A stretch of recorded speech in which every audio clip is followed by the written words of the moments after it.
ഇറാന്റെ ആണവ പദ്ധതി വർഷങ്ങളായി ലോകത്തിന്റെ ആശങ്കയാണ്. പ്രത്യേകിച്ചും പശ്ചിമേഷ്യയിലെ അതിന്റെ സ്വാധീനം കണക്കിലെടുക്കുമ്പോൾ യൂറോപ്യൻ രാജ്യങ്ങളുമായി തുർക്കിയിൽ വെച്ച് നടക്കുന്ന പുതിയ ചർച്ചകൾ ഈ നിർണായക വിഷയത്തിൽ ഒരു പുതിയ അധ്യായം കുറിക്കുന്നു. ജൂണിൽ ഇസ്രയേലുമായി നടന്ന 12 ദിവസത്തെ സംഘർഷത്തിന് ശേഷമുള്ള ഈ കൂടിക്കാഴ്ചകൾ മേഖലയിലെ സമാധാന ശ്രമങ്ങളിൽ ഒരു വഴിത്തിരിവായേക്കാം. ഈ ചർച്ചകൾക്ക് വലിയ പ്രാധാന്യമുണ്ട്. ഒന്നാമതായി, ഇസ്രയേലുമായി അടുത്തിടെ നടന്ന സൈനിക ഏറ്റുമുട്ടലിന് ശേഷമുള്ള ഇറാന്റെ ആദ്യത്തെ പ്രധാന നയതന്ത്ര നീക്കമാണിത്. ഇത് മേഖലയിലെ സംഘർഷങ്ങൾ കുറയ്ക്കാനും സ്ഥിരത ഉറപ്പാക്കാനും സഹായിക്കും. രണ്ടാമതായി, ഇറാന്റെ ആണവ പദ്ധതിയെക്കുറിച്ചുള്ള ആഗോള ആശങ്കകൾക്ക് ഒരു പരിഹാരം കണ്ടെത്തുക എന്നതാണ് പ്രധാന ലക്ഷ്യം. ഇറാൻ ആണവായുധങ്ങൾ വികസിപ്പിക്കുന്നത് തടയുക എന്നതാണ് ഇതിലെ മുഖ്യ അജണ്ട.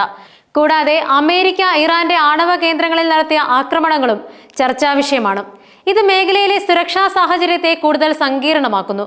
യൂറോപ്പിലെ E3 രാജ്യങ്ങളായ ബ്രിട്ടൻ, ഫ്രാൻസ്, ജർമ്മനി എന്നിവ ഈ ചർച്ചകളിൽ നിർണായക പങ്ക് വഹിക്കുന്നുണ്ട്. യൂറോപ്യൻ യൂണിയന്റെ വിദേശനയ മേധാവി കാജ കല്ലാസും ഇതിൽ പങ്കെടുക്കുന്നുണ്ട്. JCPOA എന്ന ആണവ കരാറിൽ ഈ രാജ്യങ്ങൾക്ക് വലിയ പങ്കാളിത്തമുണ്ടായിരുന്നു. ഇറാനുമായി നയതന്ത്രപരമായ ബന്ധം നിലനിർത്താനും ആണവായുധങ്ങൾ നിർമ്മിക്കുന്നതിൽ നിന്നും അവരെ പിന്തിരിപ്പിക്കാനുമാണ് യൂറോപ്യൻ രാജ്യങ്ങൾ ശ്രമിക്കുന്നത്. ഇറാന് മേലുള്ള ഉപരോധങ്ങൾ നീക്കുന്നതും ഇറാന്റെ സമാധാനപരമായ ആണവ പദ്ധതിയും ഈ ചർച്ചകളിൽ പ്രധാനമായും ഉൾപ്പെടുന്നുണ്ട്. ഡെപ്യൂട്ടി മന്ത്രിതലത്തിലാണ് ഈ യോഗങ്ങൾ നടക്കുന്നത്. ഇത് പ്രശ്ന പരിഹാരത്തിനായുള്ള ഉന്നതതല ശ്രമത്തെയാണ് സൂചിപ്പിക്കുന്നത്. 2015 രൂപം കൊടുത്ത ഒരു അന്താരാഷ്ട്ര കരാറാണ് joint comprehensive plan of action.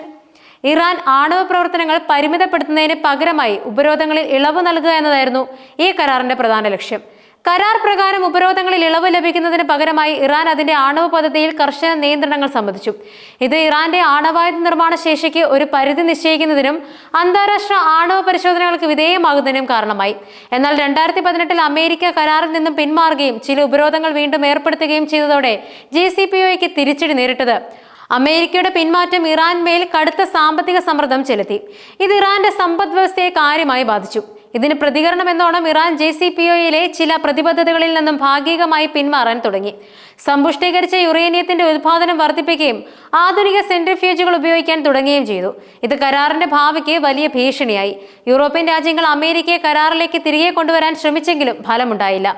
German വിദേശകാര്യ മന്ത്രാലയ വക്താവ് മാർട്ടിൻ ഗീസെ പറയുന്നതനുസരിച്ച് ചർച്ചകൾ വിദഗ്ധ തലത്തിലാണ് നടക്കുന്നത്. ഇറാൻ ഒരിക്കലും ആണവായുധം കൈവശം വെക്കരുത് എന്നാണ് തങ്ങളുടെ ലക്ഷ്യം. അതിനാൽ ജർമ്മനി, ഫ്രാൻസ്, ബ്രിട്ടൻ എന്നിവ പ്രശ്നത്തിന് സുസ്ഥിരവും പരിശോധിക്കാവുന്നതുമായ നയതന്ത്ര പരിഹാരത്തിനായി ഉയർന്ന സമ്മർദ്ദത്തിൽ പ്രവർത്തിക്കുന്നത് തുടരുന്നു. ഈ നീക്കങ്ങൾ അമേരിക്കയുമായി ഏകോപിപ്പിച്ചാണ് നടക്കുന്നത് എന്നും അദ്ദേഹം കൂട്ടിച്ചേർത്തു. ഇത് സൂചിപ്പിക്കുന്നത് യൂറോപ്യൻ രാജ്യങ്ങൾ അമേരിക്കയുമായി ഒരുമിച്ച് പ്രവർത്തിക്കാനാണ് ശ്രമിക്കുന്നത് എന്നാണ്. യൂറോപ്യൻ രാജ്യങ്ങൾ ഇറാന്റെ ആണവ പ്രശ്നത്തിൽ ഒരു നയതന്ത്ര പരിഹാരത്തിന് വലിയ പ്രാധാന്യം നൽകുന്നു. സൈനിക ഇടപെടലുകൾ ഒഴിവാക്കി ചർച്ചകളിലൂടെ പ്രശ്നങ്ങൾ പരിഹരിക്കുക എന്നതാണ് അവരുടെ ലക്ഷ്യം. JCPOA കരാർ പുനരുജ്ജീവിപ്പിക്കുന്നത് ഈ ലക്ഷ്യം നേടുന്നതിനുള്ള ഒരു പ്രധാന ചുവടുവയ്പായി കണക്കാക്കുന്നു. ഇറാൻ വിദേശകാര്യമന്ത്രി അബ്ബാസ് അരാഗ്ചിയുടെ അഭിപ്രായത്തിൽ സ്നാപ്പ് ബാക്ക് സംവിധാനങ്ങൾ നടപ്പിലാക്കാൻ യൂറോപ്യൻ രാജ്യങ്ങൾക്ക് നിയമപരവും രാഷ്ട്രീയവും ധാർമ്മികവുമായ നിലപാടുകളില്ല.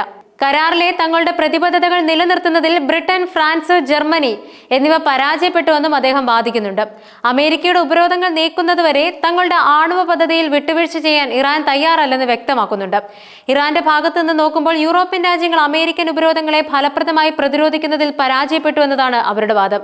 JCPOA കരാർ പ്രകാരം ലഭിക്കേണ്ട സാമ്പത്തിക ആനുകൂല്യങ്ങൾ ഇറാന് ലഭിച്ചിട്ടില്ലെന്നും അവർ പറയുന്നുണ്ട്. ഇത് ഇറാന്റെ ആണവ പദ്ധതി കൂടുതൽ വികസിപ്പിക്കാനുള്ള ഒരു കാരണമായി അവർ ചൂണ്ടിക്കാട്ടുന്നു. യൂറോപ്യൻ യൂണിയൻ ഇറാനുമായുള്ള വ്യാപാരം നിലനിർത്താൻ ശ്രമിച്ചെങ്കിലും അമേരിക്കയുടെ ഉപരോധ ഭീഷണി കാരണം പല യൂറോപ്യൻ കമ്പനികളും ഇറാനിൽ നിന്ന് പിന്മാറാൻ നിർബന്ധിതരായി. ഈ ചർച്ചകൾ എത്രത്തോളം വിജയകരമാകുമെന്ന് കണ്ടറിയേണ്ടിയിരിക്കുന്നു. ഇരുപക്ഷവും തമ്മിലുള്ള അവിശ്വാസം ഇപ്പോഴും നിലനിൽക്കുന്നുണ്ട്. എന്നിരുന്നാലും ചർച്ചകൾ പുനരാരംഭിക്കുന്നത് ഒരു നല്ല സൂചനയാണ്. ഇത് നയതന്ത്രപരമായ ഒരു പരിഹാരത്തിനുള്ള സാധ്യതകൾ തുറന്നു തരുന്നുണ്ട്.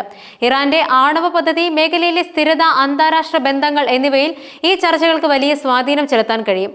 ഒരു കരാറിലെത്താൻ സാധിച്ചാൽ അത് ഇറാന്റെ മേലുള്ള ഉപരോധങ്ങൾ നീക്കുന്നതിനും ഇറാന്റെ സമ്പദ് വ്യവസ്ഥയെ ശക്തിപ്പെടുത്തുന്നതിനും ആണവായുധ പ്രചരണം തടയുന്നതിനും സഹായിക്കും. എന്നാൽ ചർച്ചകൾ പരാജയപ്പെട്ടാൽ അത് കൂടുതൽ സംഘർഷങ്ങളിലേക്കും പ്രതിസന്ധികളിലേക്കും നയിച്ചേക്കാം. ഈ ചർച്ചകളുടെ ഫലം നിർണായകമാകും. അന്താരാഷ്ട്ര സമൂഹം വളരെ ആകാംക്ഷയോടെയാണ് ഇവയെ ഉറ്റുനോക്കുന്നത്.